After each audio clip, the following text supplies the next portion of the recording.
YouTube, and this is my review of Over the Garden Wall. Now, I just want to say why this thing wasn't out yesterday when I promised in a video the day before that would. I mean, like 2 days ago on Saturday. The reason for that is because my mom was going on a trip out of town, and she brought the laptop. I shoot my videos on the laptop, so you can see that was a problem. And so with that, I don't want to waste any time because I really want to talk about this show. So this is Over the Garden Wall.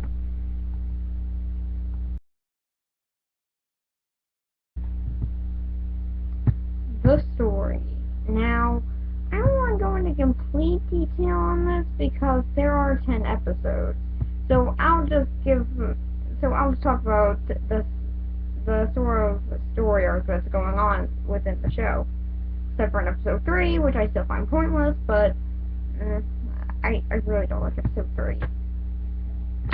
At least episode 8 contributed something. That's what made that one okay. But, so pretty much here is the story. It's pretty much just two boys, one named Wart. Yeah, I don't know. His name is Wart, I guess. I don't know why they named him that. I mean, it would make a little bit more sense if he was from the past, but he's not, so it's kind of a random choice. Then there's Greg, his little brother, who is the very optimistic one. I mean, seriously, has this kid ever lived? He's way too optimistic. He even seems like this killer wolf in episode 1. I'm like, oh good god, just kill it. And then he's just like, oh hey, you have beautiful eyes. I'm like, what? and then they get accompanied with a bird named Beatrice, who is pretty much just a really, really funny character. Her and Ward have some great back and forth. I will talk about them in the characters section, but right now, I just want to say that this story, oh my gosh. Oh yeah, and they also encounter tons of mythical and magical creatures along the way, including a mysterious figure called the Beast. Yeah, this guy is creepy, yet enjoys every minute of it. Just like this guy, he enjoys every minute of it. Okay, I'm sorry, it feels like I'm doing the characters right now. Okay, but, so, pretty much, this story, oh my gosh. Why couldn't this have been a full series?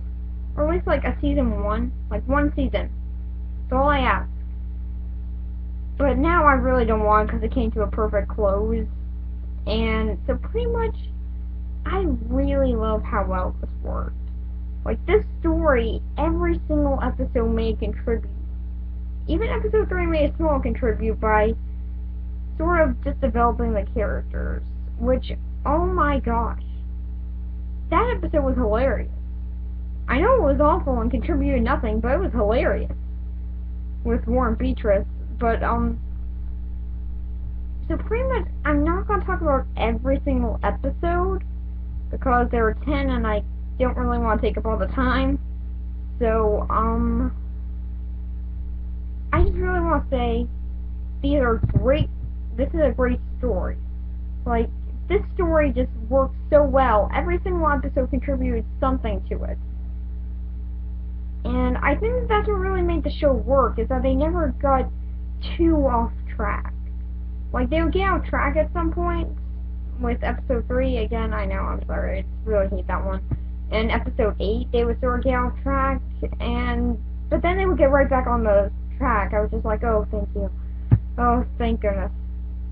Those episodes never happened, right? The middle of episode 8 never happened, and episode 3 never happened. Okay, let's just move on with the story. But pretty much, I just love this, and I love how well everything worked. Everything fit into place.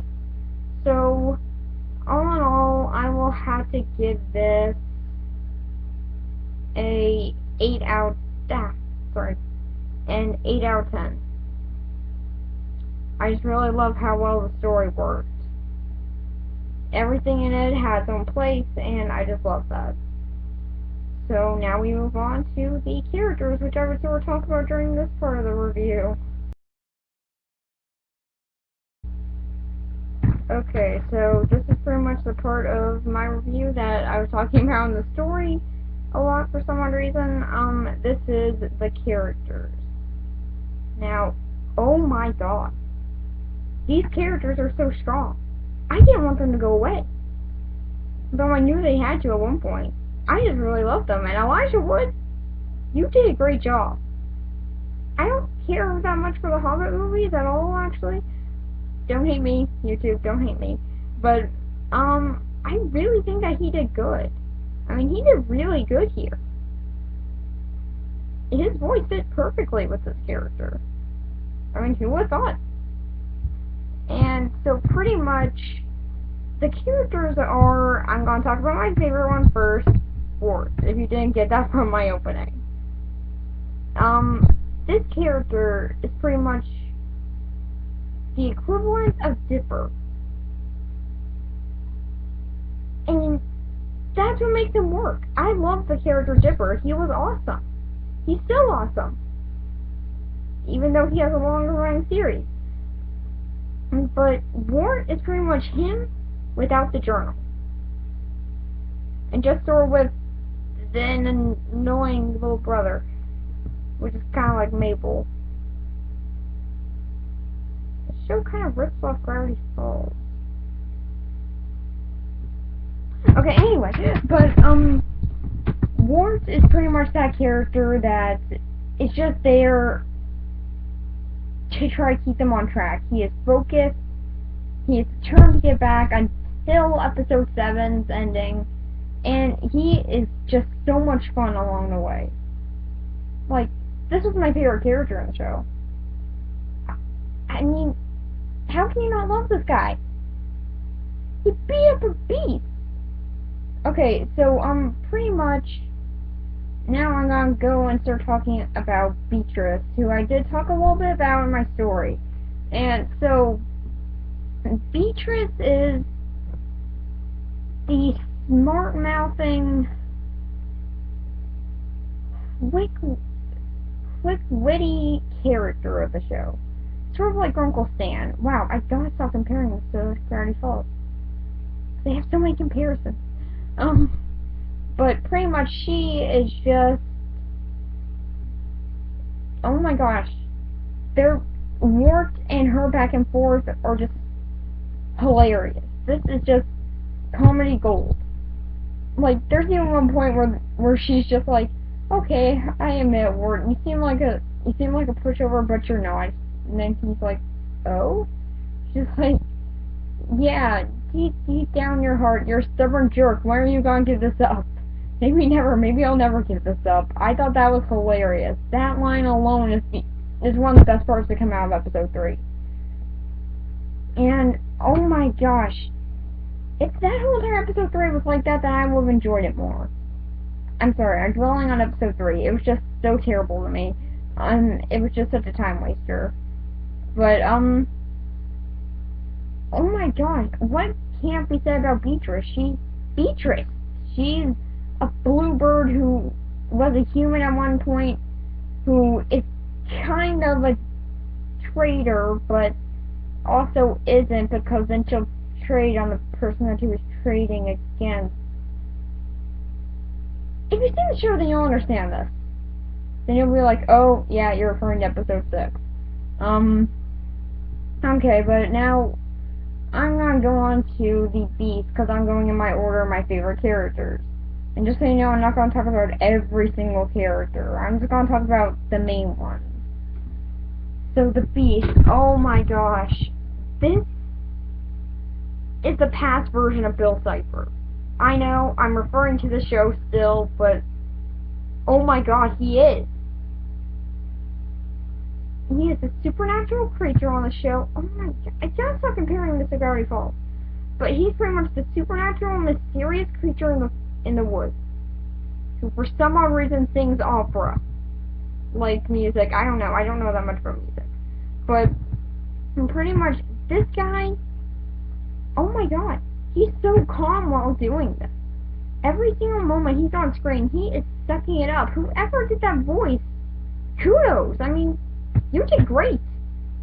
You made a very intimidating yet also fun and endearing character. And even though you're supposed to hate him, oh my god, I can't. And also, did you hear his voice when they blew out the lantern? That was like monstro. I mean, Jesus.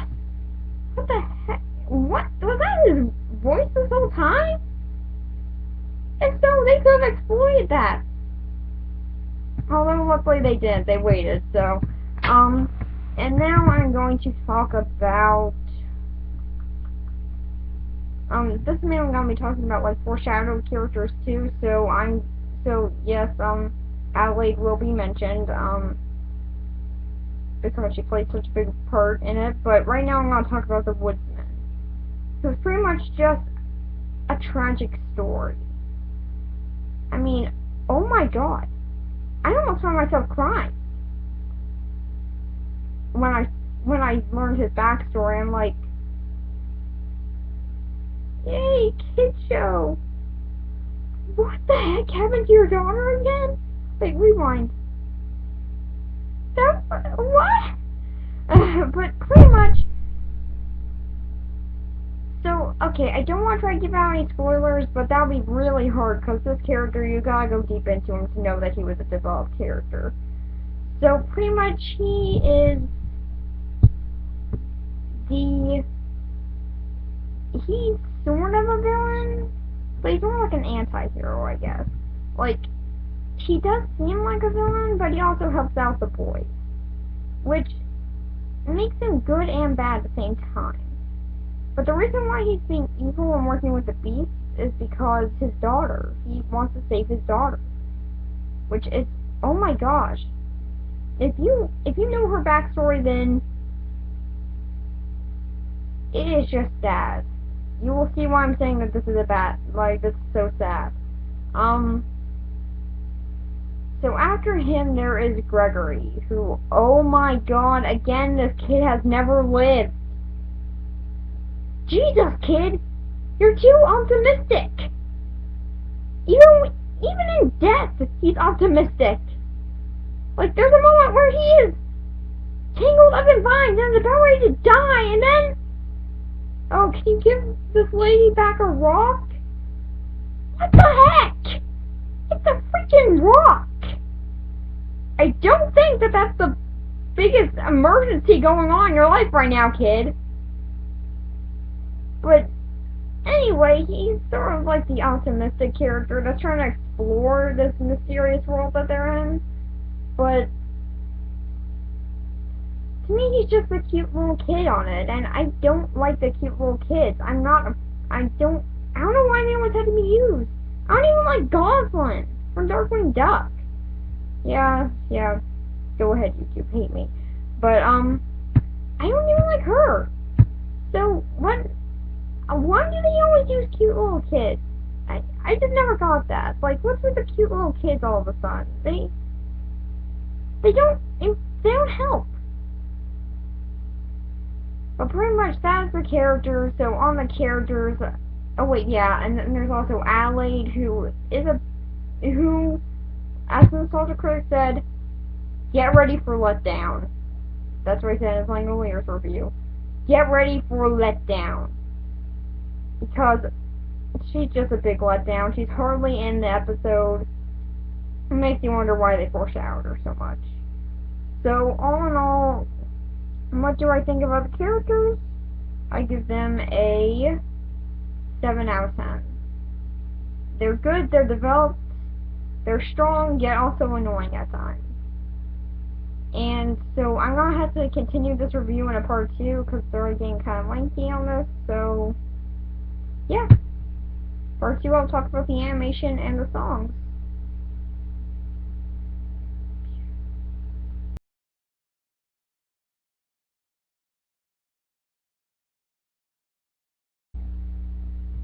Hello Internet, and this is part 2 of my Over the Garden Wall review.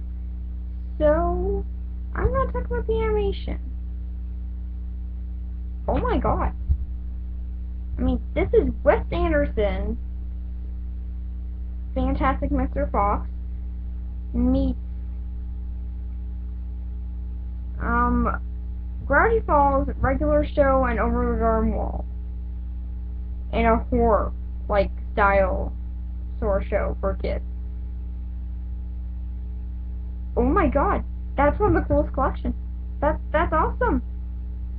That this animation, sometimes they actually just let you hold on shots just to show you what it looks like, and I love those moments. I mean, in episode 2 they really used that, because they're just like, look at the leaves, look at the trees, look at the turkeys, love them, embrace them, and frankly, you do. You get around to loving it, because that's how good this animation is. It's so well put together, and it has so much weight to it. Like, every single thing that these characters are feeling or moving or doing, you feel like you're moving, doing, and feeling with them, because that's how good it is. That's how this animation just works. And it's just beautiful. I mean, there's nothing else more that I can say other than it's beautiful. Every part of it was well done. Everything in it works. Every single little animation cell is in its place. And I think that's just what makes it really great. Although I have been wondering where that pilot episode was. I mean, come on, they're in a freaking watermelon car, for God's sake. Dude, where was that? Replace episode 3 with that.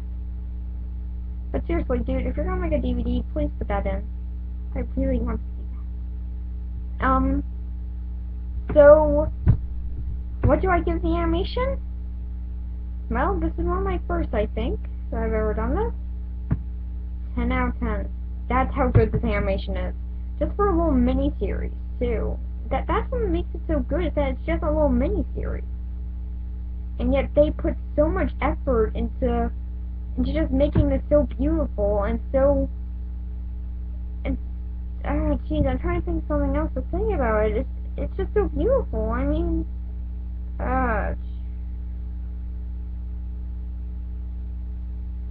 with animation that has such good weight and so much beauty in it, I gave it a 10 out of 10. Now time to go on to the songs. I hate you, potatoes and molasses.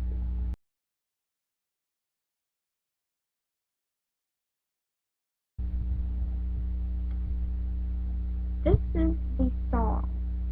Like I said in the animation, I hate potatoes and molasses. That song was so unnecessary and so random of a choice that I don't even get why they had to do it. I mean, I know it's supposed to show off how cute Greg is and how cute this whole entire episode is, but screw you, potatoes and molasses.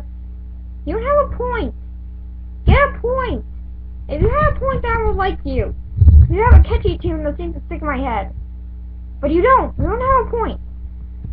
So then there are other songs, like The Highwayman, which is actually sung by the Blind Boys Band. Yeah, they got them. Which is 30 seconds, and it's pretty good. It's a pretty good song. Really random. I can tell it's just built up for humor reasons, but I enjoyed it. And so then we also have Like Ships, which is in episode 8, which it's alright. Again, it's alright. I mean, it's not the best, but it's okay. And then we have, which other one do we have? The song sung by the weird punk, undead pumpkin cult. Yeah, if you haven't seen the show, then you have no idea what I'm talking about, but it's in episode 2. And then we also have, oh yeah, and the pumpkin cult song is really kind of creepy, actually, when you really realize in the end. It's really creepy. And then we have the song sung by the Beast. All the songs, all of his. because they're all the same, and I love them. They're pretty much all just saying the same thing. I'm evil, I'm in the shadows, ooh. But really, I love that. Like I said, this is a fun, charismatic villain. I love that. And then we also have War Song in the Tavern in episode 4, which is my favorite episode. It is just hilarious. Like, oh my gosh, my parents weren't related because my mom remarried and they gave birth to him and my stepdad. Who talks like this? I know it's a song, but oh my god, I thought it was hilarious. And then we also have, trying to remember. Oh darn. Oh darn. The one which is in episode 8. It's too cute. Like potatoes and molasses, it's far too cute. It's not necessary.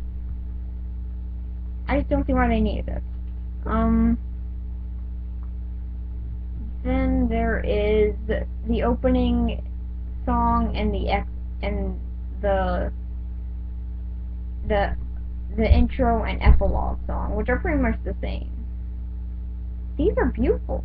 These are wonderful, wonderful songs. And the same person who did that singing voice was actually the same person who sang another song that I'm gonna talk about, which is beautiful, Over the Garden Wall. It's pretty much just a statement of the whole show. It's just a beautiful song. Look up these songs. They're great songs. You won't be disappointed. Then what else is there? Oh yeah, my favorite. The Beast. Not the song talking about the Beast. I mean in the episode Songs of the Dark Lantern, episode 4. This song is what got you intimidated by the Beast. And this song was dark, yet in a warm, welcoming environment. This song was creepy, yet sung by such a comforting person. This song was this show in a nutshell. Creepy, yet welcoming. Warm, but also dark. Wholesome and gruesome. I love this song. I could listen to this song all day. That's how much I love this song. I learned it word by word. And if I didn't have stage fright, I would sing it right now. But I would randomly break out into the song and sing it right now. But it is such a good song, and it builds up so much atmosphere. And that's another great thing that the show had, was atmosphere. So, all in all, my songs, I give that one a 6 out of 10. There were some songs that just weren't needed. And there were some of them that were just there for humor reasons, I get it, but just not needed. And there were some that were really good. And there were some that were okay. So, do I want to go over the Garden Wall again? Well, I've seen the show 5 times. I think that answers my question. Is that, yes, I'm going to go over the Garden Wall again. I'm going to watch it again and again because it's that good. It had so much heart, it had so much atmosphere, like I said. It had so much effort put into it, and I still want to see that pilot episode, seriously. I heard it's only like 6 minutes. Dude, release a DVD of the show. Then put that in there, because I want to see that. And I know I'm not the only one.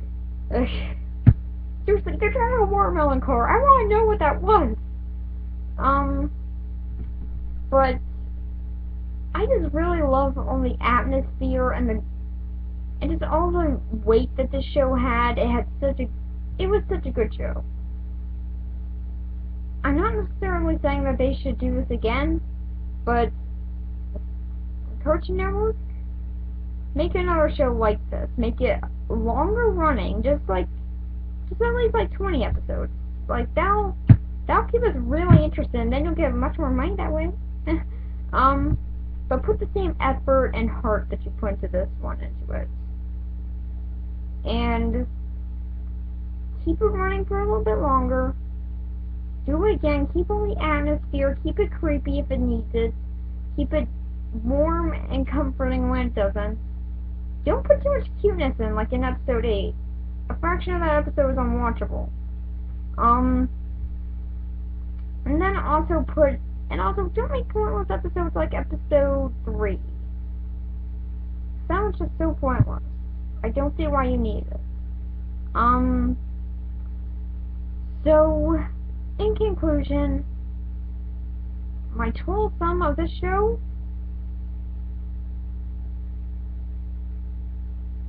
8 out of 10. That's how much I love this show. Okay?